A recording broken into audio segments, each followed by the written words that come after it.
আসসালামু আলাইকুম। আজ আমি আপনাদেরকে দেখাবো আমার যে উর্স গাছ এবং চারা গাছ একসাথে রোপণ করেছিলাম। এই জমিটাতে আমি সার ছিটানো হচ্ছে, ইউরিয়া ছিটানো হচ্ছে আর কি। এখন পানি দেওয়া হয়েছে, এখন পানি দেওয়ার পরে এটাকে আমরা ইউরিয়া ছিটা দিচ্ছি। তাতে এই ক্ষেত্রে আপনার দ্রুত গাছগুলি বড় হয়ে যায়। বড় গেলে আমরা গরুকে খাওয়ানো খাওয়ানো যায় আর কি। এই জন্য আমি আমার মাসুদ মেয়ে আমাকে সারগুলি বানিয়ে দিয়েছে। আমার কাজের চাপ বেশি, এই জন্য উনি বলতেছে বলে আমি দেবো বানিয়ে দিই সারগুলি। পরে আরো দেখেন দুনিয়ার ক্ষেত লইছে বানিয়ে এইগুলি বানিয়ে দিতে হবে। এখন এই দিক দিয়ে বানিয়ে সেরা পরে আরো অন্যান্য জমি আছে, এগুলি বানিয়ে হবে আর কি। এই যে যারা গাছের কাটিং গুলি দেখেন, এগুলি আমরা আর 1 মাস পরে এগুলি আবার নতুন করে আমরা কাটা হবে আর কি। কাটানোর পরে আবার নতুন করে সার দেওয়া পানি দেওয়া হবে। এভাবে আস্তে আস্তে আস্তে আস্তে আমরা গাছগুলি বড় হবে আর কি। এই যে এখানে পাওয়ার টিলার দিয়ে হাল চাষ করতেছে। এই যে দেখেন বুড়ো ধানের জমিতে পাওয়ার টিলার দিয়ে চাষ করতেছে। চাষ করার পরে এগুলি আপনার এই সময় এরা মামা বাবা আছেন এখানে, এটা কি করতেছে? এটা কি বুড়ো ধান লাগালেন? 29 না, এটা কি কয় সার দিবেন? 2 সার দিলে কি সুন্দর হইব? আসলে আমার জমির পাশে আমার মামা মসজিদ মামা উনি এখানে ধান লাগাবে আর কি, এই জন্য উনি চাষ করতেছে। ওনাকে দিয়ে জিজ্ঞাসা করলাম সেদিন কি লাগাবেন, ধান লাগাবো ধান লাগাবো। যে এখানে আমাদের লোবেল ভাই উনি ধান লাগাবে। এই যে আনোয়ার ভাই ট্রাক্টর দিয়ে উনি হাল চাষ করতেছে। উনি সবসময় আমাদের গাড়িরা জমিতে হাল চাষ করা হয়। এই যে দেখতেছেন আনোয়ার ভাই ভাই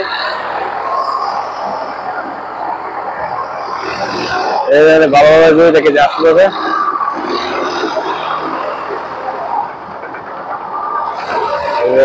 সুন্দর করে ফেলতেছে। এই যে লোকাল ভাই এখানে, এই যে আমাদের লোকাল ভাই উনি এখানে জমিতে ডাল লাগাবে। লোকাল ভাই এখানে জমিতে এটা আপনি খেতে লাগলেন 29 ধান। আসলে 29 ধান কি ভালো ফলন দেয়? আচ্ছা আচ্ছা, এখানে ইট করার দুমায় কি সমস্যা হয় না?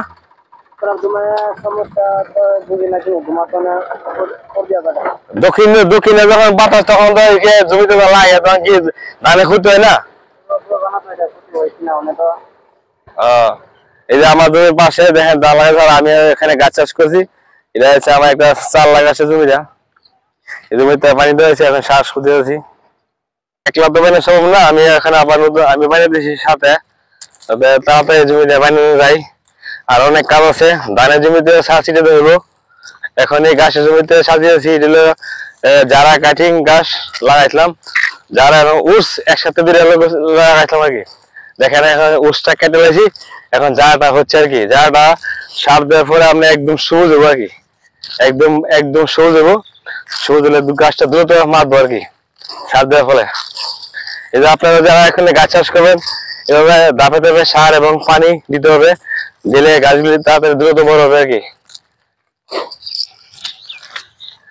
এই যে এগুলি দিতেছি সেটা সুন্দর হবে। এভাবে দেওয়ার পরে আপনার আবার আবার অল্প কিছুদিন পরে আবার পানি দেওয়া হবে, আবার সার দেবো।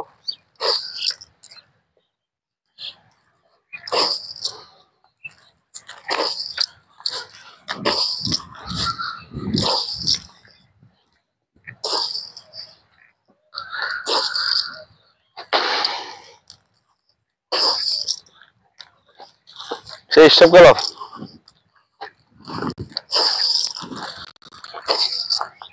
স্টপ।